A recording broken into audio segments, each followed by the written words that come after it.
Então, nono, estamos mais uma vez aqui para ministrar, né, a aula do livro de você, a aula que está no livro de vocês, que não houve tempo ainda, né, para a gente explicar mais detalhadamente, mas a gente vai tentar, por esse canal aqui, transmitir alguns conhecimentos para vocês. Muita coisa a gente já faz, essa questão de regência, porque é o que eu tenho falado para vocês, nós somos falantes da língua. Então, muita coisa, né, a gente já faz, muita concordância a gente já faz, porque nós somos, não é isso? Nós somos brasileiros e a gente fala língua portuguesa, tá? Então, a gente já sabe. Só que a língua portuguesa, ela estabeleceu algumas regras para a gente, ok? Mas com ou sem regras, aquele básico a gente sabe fazer. Então, a gente vai ver a concordância. O que é a concordância?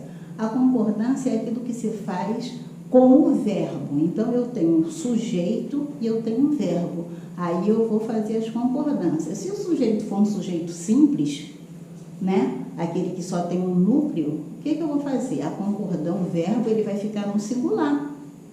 O verbo fica no singular. Mas aí eu tenho vários sujeitos simples. Eu tenho sujeitos simples representados assim.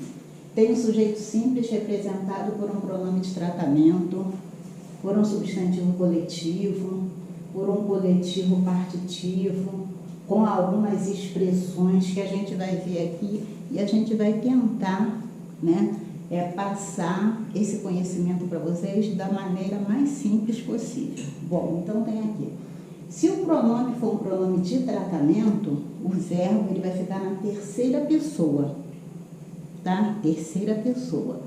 Por exemplo, se eu digo Vossa Senhoria, eu digo está alegre, porque o sujeito é um sujeito simples. Quem é o sujeito? Vossa Senhoria, não é? Agora, se eu colocar as vossas senhorias, aí eu também já sei, o sujeito é simples, mas ele está no plural, então o verbo vai para o plural. Então, isso não tem dificuldade para a gente sabe fazer isso, tá? Aí a gente vem agora aqui, se o sujeito for um substantivo coletivo.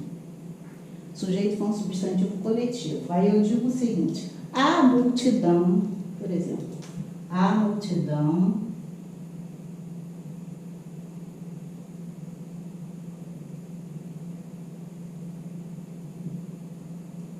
está alvoroçada.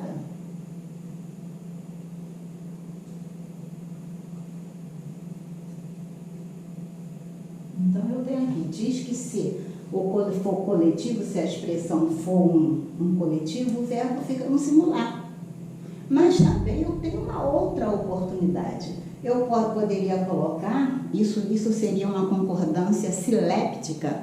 O que é uma concordância siléptica? Uma concordância siléptica é aquilo que a gente entende. Eu sei que isso daqui é um coletivo. E se eu digo multidão, eu entendo que são muitas pessoas. Então, eu tenho duas situações. O verbo pode ficar na terceira pessoa, né, do singular, mas também, de repente, eu poderia ter uma outra informação que eu colocaria um verbo no plural. Mas, a princípio, o que ele diz para a gente é que o verbo fica na terceira pessoa do singular. Então, a multidão está alvoroçada. Okay? Então, até aí a gente fica com isso. Então, isso aqui é um coletivo. Agora, se for também um coletivo partitivo, o que é um coletivo partitivo?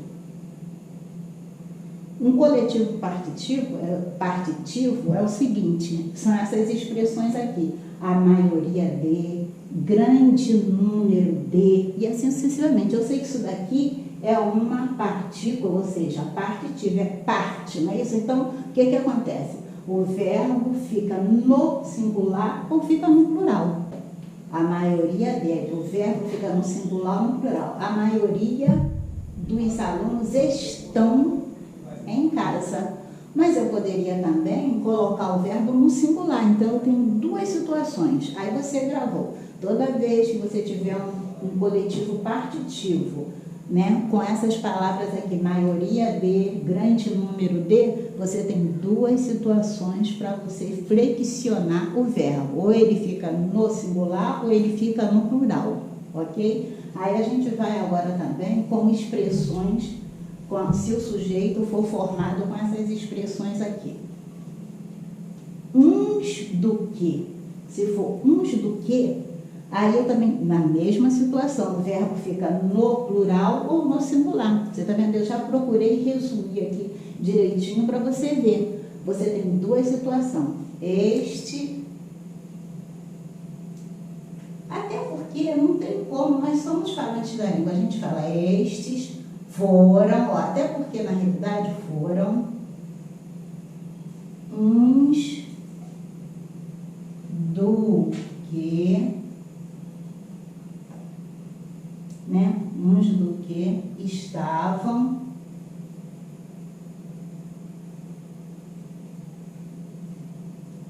na rua.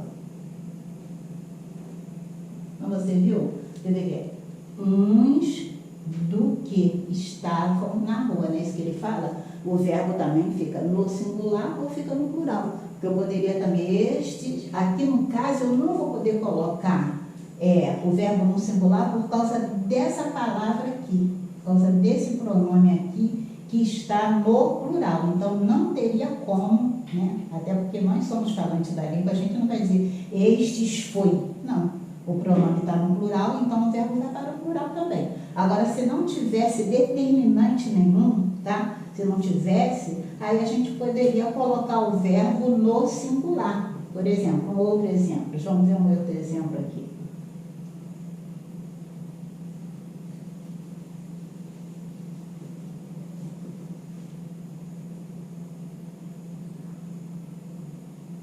Ele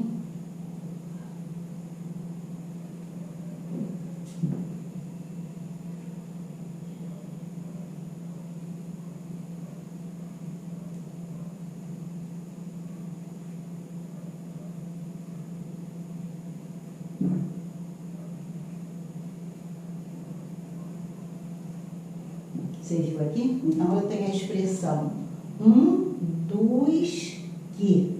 Aí eu botei o quê? Saiu o verbo, ficou no singular. Mas também poderia o verbo ficar no plural, que não estaria errado, porque é isso que a regra diz. A regra diz que com a expressão uns do que ou um dos que, o verbo fica no singular ou no plural, ok? Aqui, naquele primeiro caso, realmente não tinha como colocar o verbo no singular por conta do determinante estes, que estava no plural.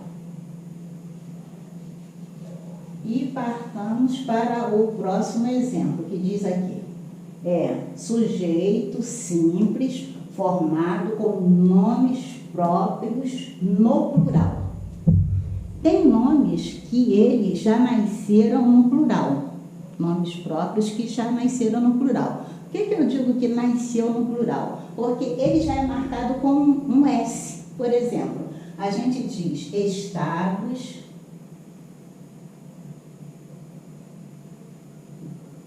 Unidos. Esse país já nasceu assim, ele já nasceu no plural, ele não é Estado Unido, ele já nasceu com essa marca de plural. Então, o que a língua portuguesa diz que eu tenho que fazer? Se não houver determinantes, o que são determinantes? Os determinantes são aquelas palavras que acompanham um substantivo. Isso aqui é um substantivo próprio. Determinante é aquilo que vem aqui. Para vocês, eu estou ensinando para vocês desde o sexto ano, eu fiz um acróstico para vocês sobre a questão de quem são os determinantes em língua portuguesa. E fiquei pensando, o professor fica sempre pensando e inventando moda, né?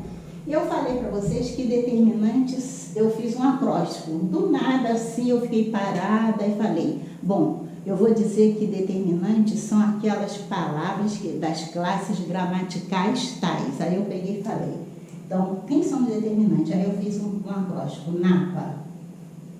Botei aqui NAPA.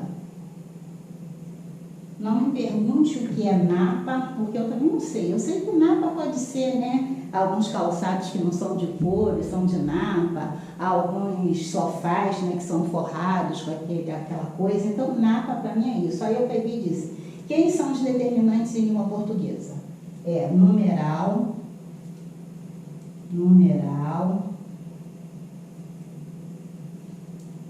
artigo, pronome, mas não é qualquer pronome. Aí aqui dentro eu tive que fazer um outro acróstico também. Aí eu peguei esse P e disse que o P, fiz um acróstico do P. Falei que o P pode ser isso aqui. Vamos botar esse Azinho mais aqui embaixo. Desculpa o dedinho, tá? Vamos botar um A aqui. Napa. Então eu falei que o P é de pronome possessivo, pronome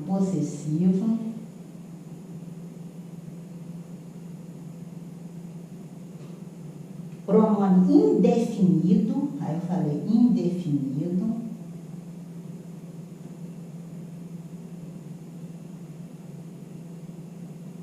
e pronome demonstrativo. Esses pronomes, eles podem ser considerados determinantes dos nomes. Eles determinam o nome. Por quê? Aí eu falei que aqui dentro desse acróstico eu tenho outro acróstico também. Eu falei PID. Os pronomes são os pronomes que estão no acróstico PID. Possessivo, indefinido e demonstrativo. E por último eu tenho aqui o adjetivo. Adjetivo também, ele determina o substantivo, não é isso? Então aqui por último eu botei adjetivo. Então eles são chamados de determinantes da língua portuguesa ou podem ser chamados também de adjuntos adnominais, né? Adjetivo ou adjunto adnominal. Por que adjunto? Porque ele fica junto dos nomes, tá? Então, eles podem ser chamados de determinantes ou adjunto adnominal. Eu posso colocar aqui, ó, um artigo aqui, então é um determinante. Como ele já está no plural, eu não posso dizer, eu posso botar aqui, como é que a gente põe aqui? Eu boto os Estados Unidos ou eu ponho os Estados Unidos? Eu ponho os Estados Unidos, porque não vai nem combinar, porque ele já tem a marca de plural. O que é que não dá marca de plural para a gente? É o S, tá? Então, se ele tiver, aí agora a gente vai para a regra. Se o nome próprio no plural, nome próprio que é no plural sem determinante, o verbo fica no singular. Então, eu boto, os Estados Unidos está em crise, ok? Está em crise, por quê? Porque eu botei aqui, ó, ele não tinha determinante. Se ele não tiver determinante, eu digo, ele fica no singular. Agora, se ele tiver um determinante, o verbo vai para o plural. É isso que está escrito aqui. Verbo, nomes próprios no plural, sem determinante, o verbo fica no singular. Então, não tem determinante aqui, verbo no singular. Está em crise. Agora, se tivesse com o determinante, ele seria estão em crise. Ok? Isso é muito fácil para a gente. Aí depois a gente vem com essas expressões aqui. Como é que eu faço a concordância do verbo com o sujeito simples, o sujeito é simples, com essas expressões aqui, mais de, menos de, cerca de. Ela vai concordar com o numeral. Se o numeral que acompanhar o mais de 3, eu vou colocar o verbo no plural, porque o 3 está no plural. Se for colocar mais de 1, aí eu vou colocar o quê? No singular. Isso daí é que a gente erra muito, porque a gente pensa assim, mais de 1 é 2, então o verbo vai para o plural. Não. O 1 é singular, então o verbo fica no singular, ok? Então, isso aqui está escrito com expressões mais de, menos de, cerca de, concorda sempre com o numeral que acompanhar essas expressões aqui. tá bom? Nós vamos passar para a próxima etapa. Aguardem um pouco que daqui a pouco a gente retorna.